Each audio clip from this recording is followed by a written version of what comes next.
Queridos hermanos, buenos días en este sábado de la segunda semana de Pascua, día 25 de abril, en el que la Iglesia celebra la festividad de San Marcos.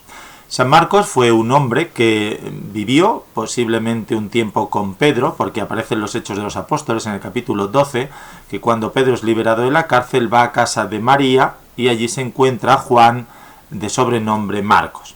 Posiblemente es Pedro la fuente de este evangelista. Él escribe su evangelio en griego con palabras, digamos, sencillas, pero muy fuertes, ¿no?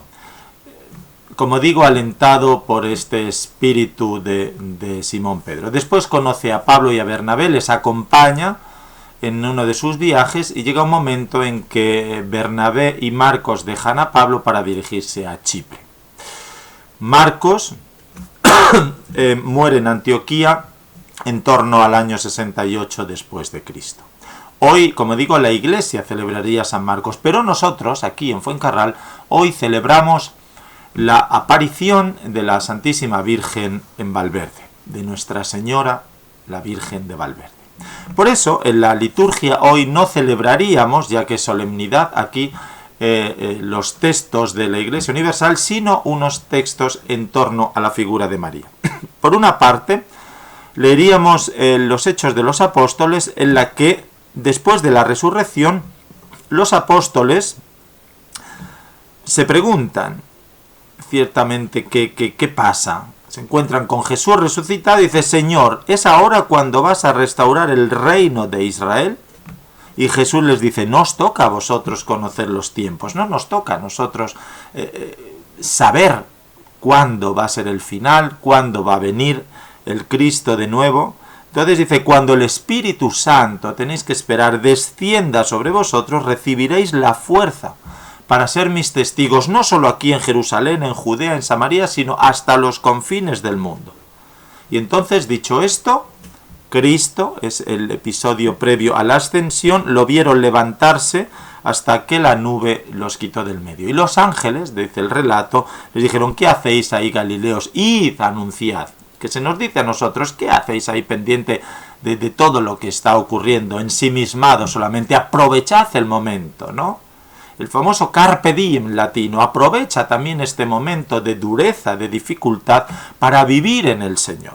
Es más, el texto dice que entonces los apóstoles bajaron del huerto de los olivos, fueron al cenáculo, en lo que dista caminar en sábado, fijaos, hoy es sábado, y allí los apóstoles, a los que cita el texto: Pedro, Juan, Santiago, Andrés, Felipe, Tomás, Bartolomé, Mateo, Santiago el de Alfeo, Simón el celote, Judas el de Santiago. Y todos ellos se dedicaban a la oración junto con algunas mujeres.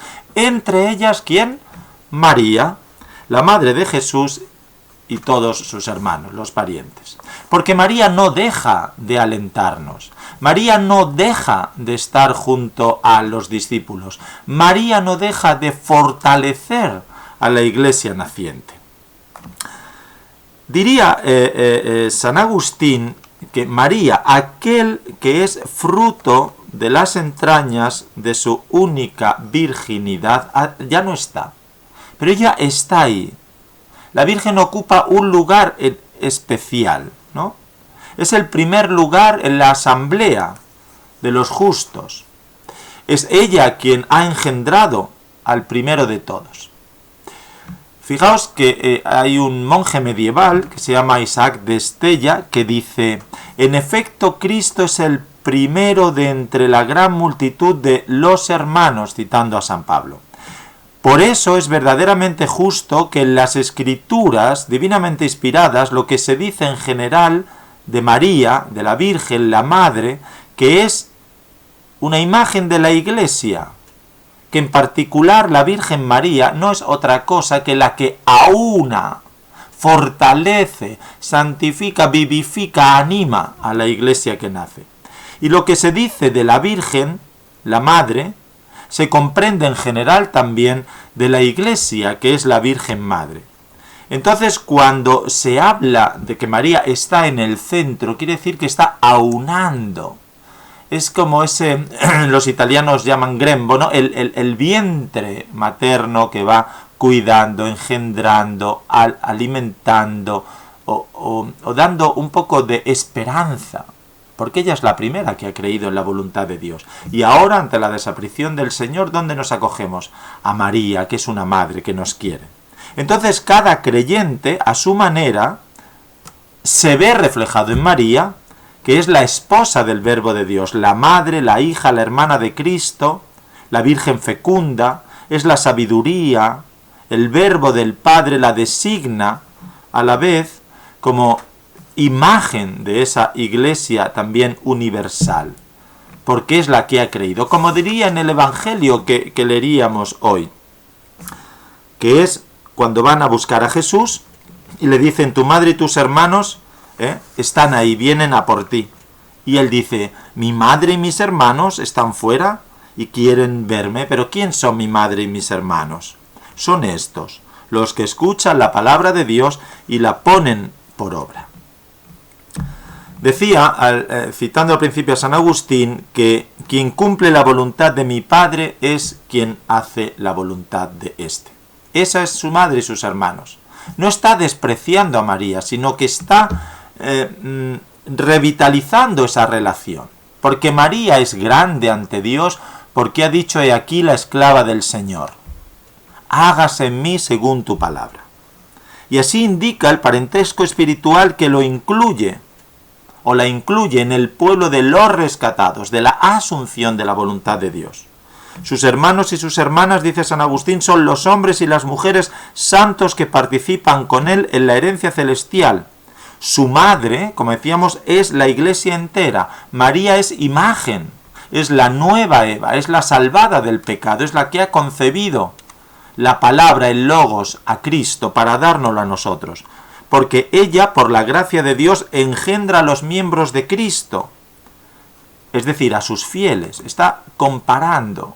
María es la imagen de la Iglesia. Su madre es también cada alma santa que cumple la voluntad de su Padre y cuya caridad fecunda se manifiesta en aquellos que ella engendra para Él, que es Cristo, y hasta que éste, Jesucristo, quede formado en todos y cada uno de nosotros. Fijaos, todos somos imagen de María, todos somos Iglesia. María es la imagen de la Iglesia. Nosotros nos tenemos que poner delante de Dios hoy más que nunca, que aquí estamos celebrando a su vez a María, para decir, he aquí la esclava, los esclavos del Señor, hágase en mí según tu palabra. Es decir, deja que engendre en mi interior a Cristo, que cada vez me parezca más a Jesucristo, que cada vez más sea otro Cristo. María, prosigue San Agustín, es ciertamente la madre de los miembros del cuerpo de Cristo, es decir, de todos nosotros, porque por su caridad ella ha cooperado en la generación de los fieles en la Iglesia, que son miembros de la cabeza divina que es Cristo, de manera que ella es verdaderamente mi madre, según la carne, porque de ella hemos nacido todos, porque en ella hemos visto todos al Salvador en la carne. Ese Salvador que es Dios mismo y que nos conduce y que nos llama a seguirle. Queridos hermanos, que el Señor nos haga descubrir hoy en María aquella docilidad en la aceptación a la voluntad de Dios, esa docilidad en seguimiento a la humildad, esa docilidad en el silencio de la oración, esa docilidad en el perdón y en la comprensión de las debilidades de los demás. Porque como dice el Salmo 86, que hubiésemos leído hoy, Él la ha cimentado sobre el monte santo, y el Señor prefiere las puertas de Sión a todas las moradas de Jacob. El Señor nos llama. El Señor ha nacido de ella y en ella. El Señor nace también en nosotros para que demos testimonio de la verdad, que es Jesucristo, vivo y resucitado. Galileos, ¿qué hacéis ahí? Id y anunciad la buena noticia del Evangelio. Cristo, a pesar de las dificultades, nos llena de esperanza. Cristo ha resucitado, Cristo vive, y María da testimonio de la resurrección. Nos anima y nos alienta en estas dificultades duras que vivimos, en la dificultad de caminar en la fe. Que ella interceda por nosotros ante el Padre con su Hijo Jesucristo. Y Dios, en su misericordia, nos bendiga en el nombre del Padre, y del Hijo, y del Espíritu Santo. Amén. Que tengáis un buen día con la Santísima Virgen.